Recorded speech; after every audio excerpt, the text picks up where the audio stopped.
matter with theoretical interpretations. Why that comes about, what structure might be like to support that.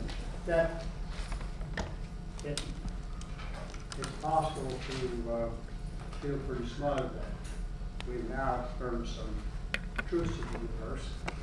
That's always a happy thing. But in science, it's best not to celebrate discovery of truth so much because it can come back to bite you later.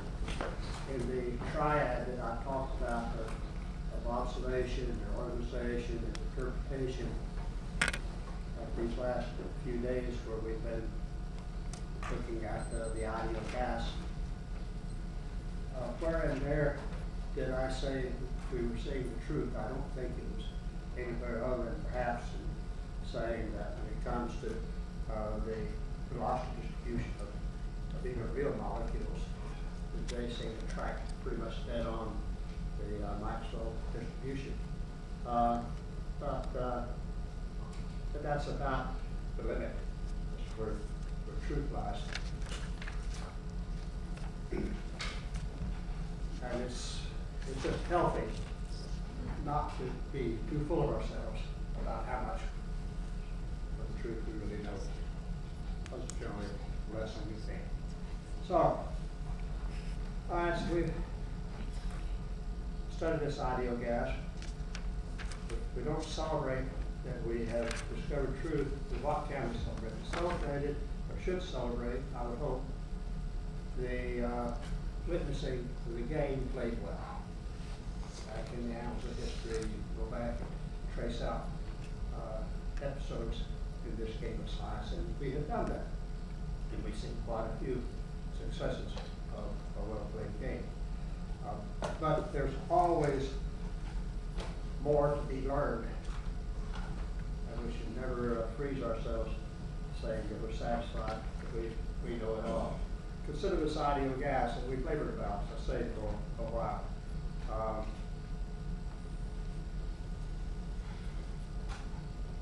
You all know that it's E, V is equal to N, R, T, or as I like to write it, is EV over N is equal to RT, or as I like to write even more because it's just more convenient.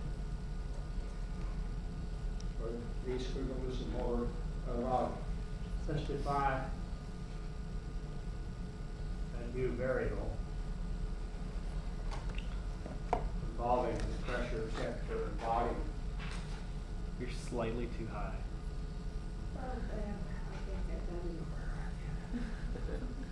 Okay. All right? Perfect. Now we define a new variable involving the quantities PV and T, and it's called the compressibility.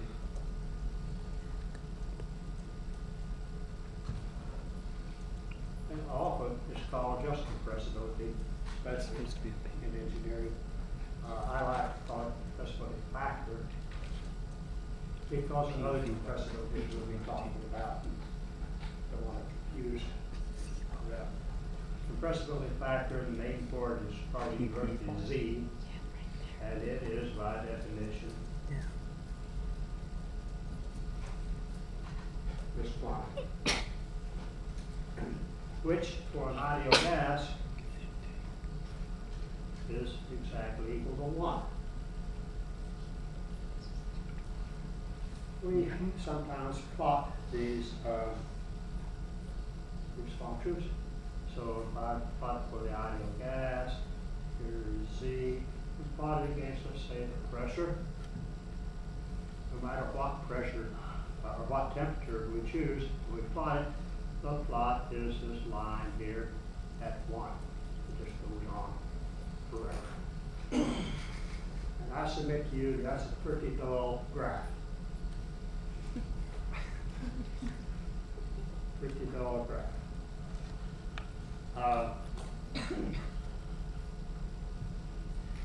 How about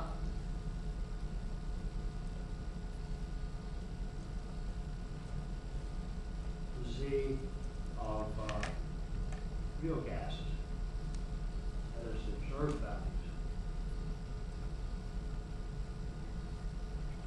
Because all you have to do is measure the pressure, temperature, volume of a known quantity of gas, mole of gas, or gas mixture.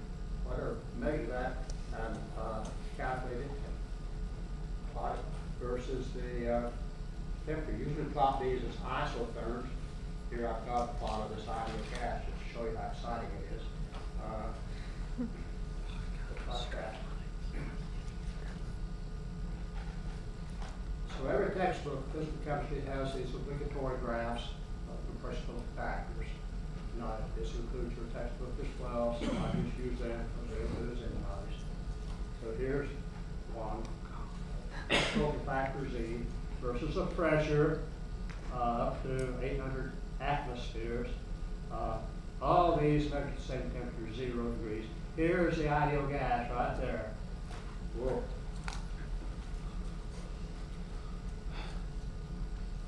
Just doing its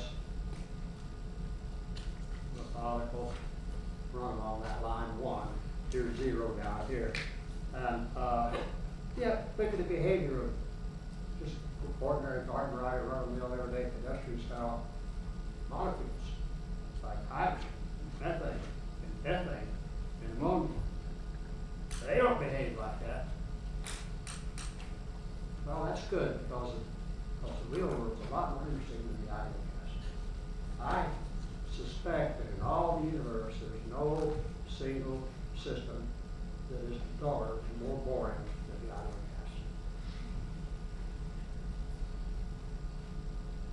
gas. All right, so at one temperature we see this great variability. Compressibility factors less than 1, compressibility factors greater than 1. The compressibility factor crosses over 1 at pressures different than 0. That's highly typical behavior. Furthermore, the compressibility factor depends on temperature as well as pressure. So if we took a single gas, this one happens to be methane, CH4, and find out the compressibility factors at different isotherms, different temperatures, we see that it shows all kinds of behavior. It shows a deep drop, it shows steep rises, it crosses out different places out here. So there's a temperature dependence, there's a pressure dependence. Now if you notice from both of these plots, particularly from this one, that the departures from ideality, that is the deviation from this ideal gas line here, seem to be promoted by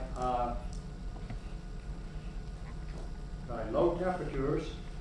That's the only way you get down to these deep wells here, and high pressures, higher pressure, and all. So low temperatures, high pressures, so you're getting away from ideal gas behavior.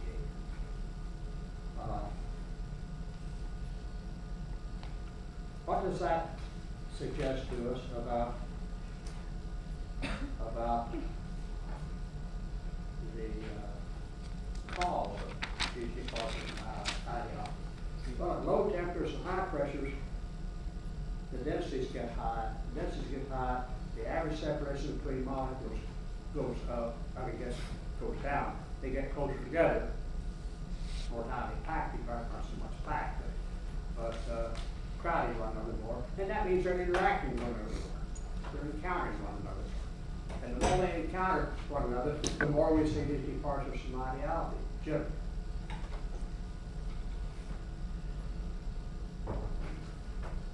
We have skirted around the issue of intermolecular interactions thus far,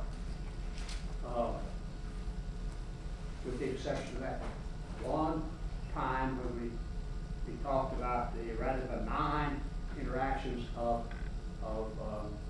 molecules that are hard spheres and they scatter, bounce off one another. And that's where I had my show and tell that brought in. I had two very hard balls. I bring them here together. I couldn't make them go together any closer than bounce them hard. talked about that, but that was all. Now it's time to speculate about these forces. But let's see, in respect to Robert Boyle, we got lost on this by looking at Boyle's experiment of measuring the pressure volume product of real gas air, and found that the temperature of his environment where he did it, that product was about constant. How high a pressure could he run that to? This was his apparatus. This is a representation, the concept of his apparatus. Just a U-tube sealed in one end, had air in it, slops some mercury, that's the black stuff, and it tracks off a sample of gas. That's what he studied. And he called this study of the spring of the air, because if you compress it, then if you remove the test, it springs back. And he also had an assistant in his laboratory named Robert Hooke, who was big on springs. So it's sort of natural that we're taking on the line. So the highest pressure you could get, and how high you could pile this column of mercury over here. We're used now to a column of mercury above a level for a big portion of pressure. You had to add on to this column height, the height of the column of the barometer, because there's the air pressure plus air pressure on top here, and then mercury pressure. That's the way he did the experiment. How much pressure can he put in that apparatus? Well, you got to consider two things. Mercury is very, very dense and very, very expensive in this day, hard to handle. He was so determined to squeeze this as hard as he could and continue to take his measurements that he apparently built an apparatus that was too big for his laboratory and had to be put outside. So here's a 4-story building, and here's Boyle standing on top. These are pictures of some of his tubes. This tube's down in here somewhere. And how high did you get that pressure? Well, roughly about 10 atmospheres, about 150 pounds. That's high pressure for an experiment. What did I show on those graphs a minute ago? 800 atmospheres, bar, whatever. And that's not high pressure today. I built an apparatus that runs all the way up to 30,000 PSI for some studies about petroleum companies. And that's pretty high pressure. And the other laboratories that study things at very much higher pressures than that.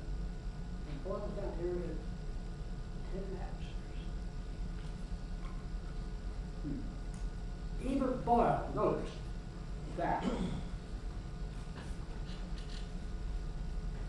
Even he noticed that the pressure volume product,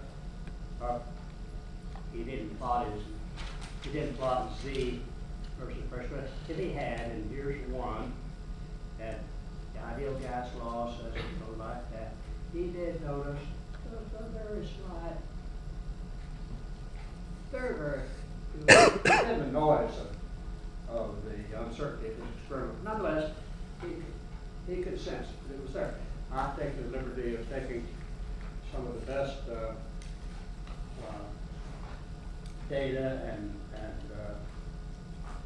smoothing of that data that we have for air today, and replicated what this data looked like if he had the means to measure this carefully. So this is air at 25 degrees Celsius, about room temperature. This is one, this is a compressibility factor. This is one, the ideal gas, and this is 10 bar, about 10 atmospheres. I told you I'm not going to quibble over that. And here's where his data would lie on that line. Of course, you imagine you can scatter, that's just 0.3% off. So it'd be hard to see. Hard to see.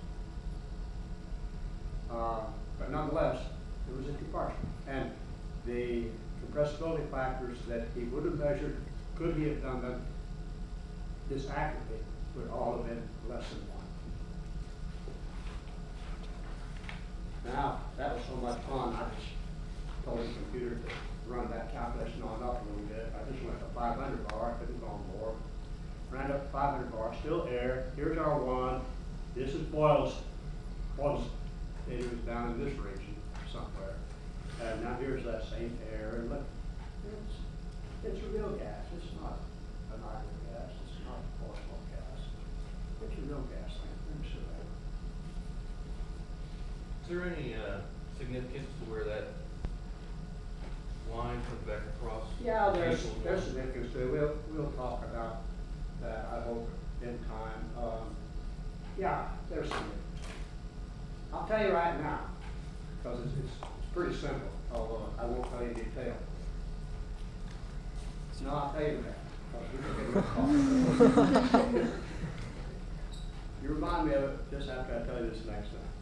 All right, so I say we've skirted around this issue of intermolecular forces, intermolecular interactions. But now we look at the behavior of real matter over broader ranges, and Boyle and others studied, and we see it's time to start talking about these forces a little bit. And that tell us why the same comes back in our story in a moment. So what do we know about intermolecular forces? Well, I suspect, I'm probably wrong, but I suspect we know more than we think we know. And that's unusual, because we generally know less than we think we know. But I suspect we know more than we usually know about this. So consider 2 molecules. Now I should have my showing that there. I should have those balls or something. Have 2 molecules, and we're just focusing on that, because if you want to study interactions, you begin with just 2 molecules interacting. And they're separated in space by some distance. I would generally write that as just lowercase I. So this is molecule 1, molecule 2, separated by distance r. And I ask, does molecule 1 and molecule 2 know about each other? Well, it depends on where they are. If they're a long way apart, say across the solar system, would they know about one another? No. On one side of this room, the other, nobody said no. But you get them close together, they begin to know something about it. Now we know that there are attractive forces between these molecules. We know there are forces that tend to pull them together. We know that. How do we know that? How can we be sure of that? We all know it, but we don't know we know it, so now we're going to learn that we know it, and then we feel better about that. Charge? Anybody? Is it charge or? Charge? Well, I don't know. They're neutral molecules, so I don't know. Or planets? Say again? Planets? Planets. Well, they're hardly molecules, but all right, that's an interesting point. He's talking about gravitational force. Now, molecules experience gravity. That's a force that influences them too. But it is like the daintiest bird of the most sophisticated lady in the midst of a hurricane compared to the forces that are important in molecular and atomic interaction. Is it force between matter? Say again? Force between matter? Well, forces Just between have to matter. know. Yeah, how do we know their attractions? How do we know their attractions between gas molecules? It's so easy. Because water molecules form. Because, exactly right, because not everything is a gas. There's water vapor in the room now. We know we can condense that into liquid water.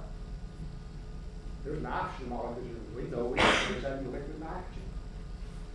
Gases condense into liquids, and liquids freeze into solids. How could that be if there were not attractive forces between the molecules? Couldn't be. So someone said, are you sure there are attractive forces between the molecules? Say, I think so, because they are condensing. We know there are repulsive forces between molecules. How do we know that? Anybody?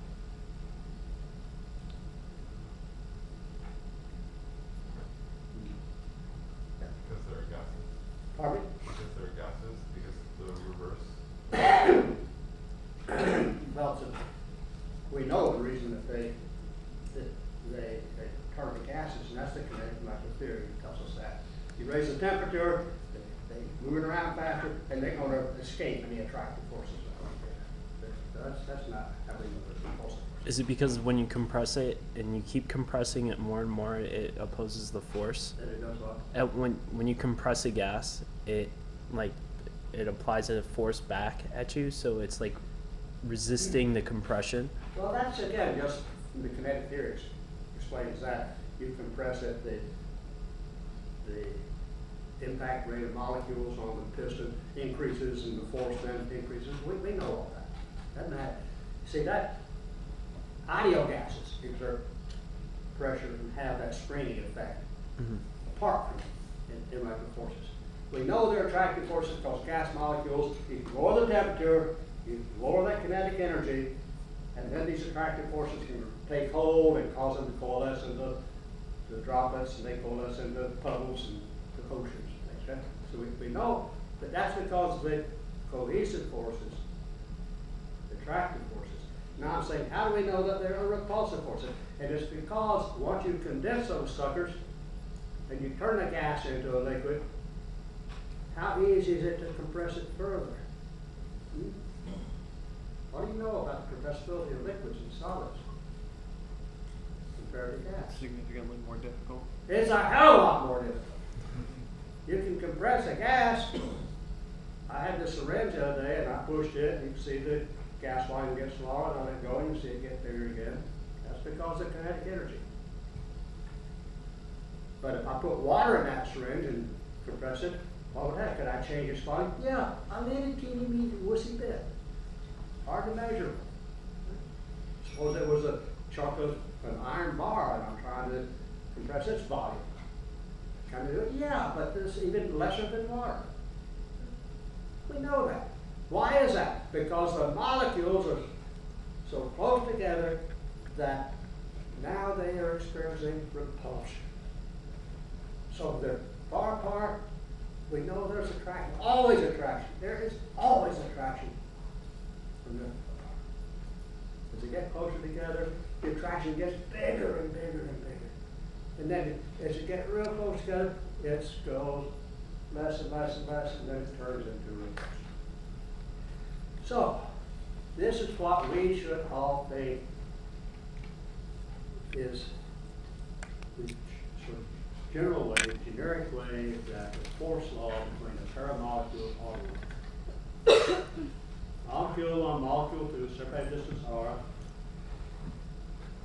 at large r, at, I'll say right now, if the force is greater than 0, that is a repulsion. If the force is less than 0, that is an attraction. We borrow that from electrostatics, charges. There's attraction, opposite charges, negative, against positive. They have the same charge, then it's repulsion. So that's just smart. It could have been the other way around. All right, so a long way away out here, what happens to the force? It goes toward this line, which is 0. Bring them together, and they begin to sense one another. And they go, whoa, there's somebody over our life. He likes it. You get a little close together, and they like each other more. They get close together, like each other more. Now they really getting into it. And then there's a place where, well, yeah, we like each other, but now you're pushing it. And you get close together, and that force goes to 0, and you keep pushing, and that force goes on up. Does it go straight up? No, probably not, because these liquids and solids are slightly compressible, which means you're squeezing the molecules close together. You're decreasing the distance between them. You change the volume of something, you're making its molecules get closer together. So this is what any logical being ought to anticipate is the general nature of interaction between the pair of realistic molecules. The actual details of this are highly dependent on the molecule and the stuff that we don't know about yet. So I just draw a straight curve. The attraction gets deeper as you get closer together, but it must turn into repulsion. Yeah.